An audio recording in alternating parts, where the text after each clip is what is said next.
All right, TikTok. I want to talk about Kimimaro, who's actually one of my favorite villains of OG Naruto. And I want to pose a question. Why do you think he was not given much screen time and he was immediately killed off? Let's really talk about it. So for me, as we all know, Kimimaro was one of the was essentially, I think, the leader of the Sound Ninja 5. But he was a member of the Sound Ninja 5. He was actually going to be Orochimaru's preferred host before he found Sasuke. However, Kimimaro, who, like Sasuke, had a Kekkei Genkai of the Kaguya clan, which was the bone manipulation jutsu. He can manipulate every single bone in his body and his will and weaponize it. And it was incredible. He had dances named after each one. He moved gracefully. He was incredibly powerful, even in his sick state. But Orochimaru, unfortunately, when he grew sick, was like, okay, he's clearly not going to be my vessel.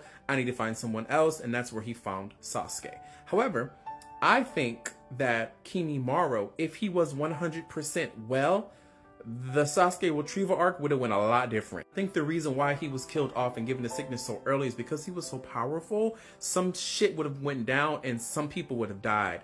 Like, I believe every genin that went on the Sasuke retrieval arc. Choji, Neji, Shikamaru, who was a Chunin, Kiba, if they would have fell into his hands, he would have annihilated them all. Instead, we get a very weakened Kimimaro, who still shows very incredible power, and on his will alone, he's very sick. He's on his deathbed. But what is motivating him is his will to please Orochimaru.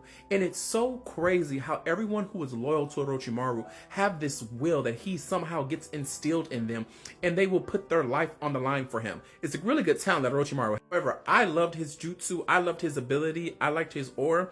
The fact that he was the last of his clan and his clan was utilized by the mist for the point of war, because they would get onto the battlefield and then literally massacre everybody. That is insane. If this man was at full power level, full health, I think the Sasuke retrieval arc would have went a lot different. I think the whole entire attack on the Leaf Village would have went a lot different. And it's even stated when the Orochimaru get back to the cave.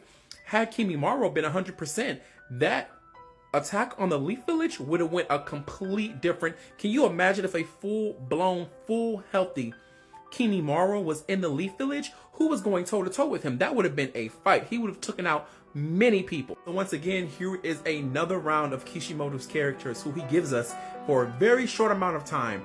And they're incredibly powerful, incredibly lit, but they're taken away, either killed instantly or they have some effect from illness that kills them. But in this point, this guy went toe-to-toe with Gaara of the Sand, who would later on become the Kazekage, and he couldn't keep up with Gaara in his weakened state. I would have loved to see him in his full power state, but in his weakened state, Gaara defeats him and is killing him.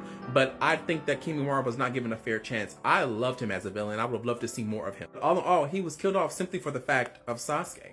Plot armor. Sasuke was to be the next vessel of Orochimaru, so why would we keep around the vessel who he wanted, the vessel who the previous vessel contender? That make no sense. So that's essentially why I believe he was killed off. But you tell me, it's like, how do y'all feel about Kimimaro? Are you mad that he was killed off? Do you understand it? I want to know. Let's talk about it.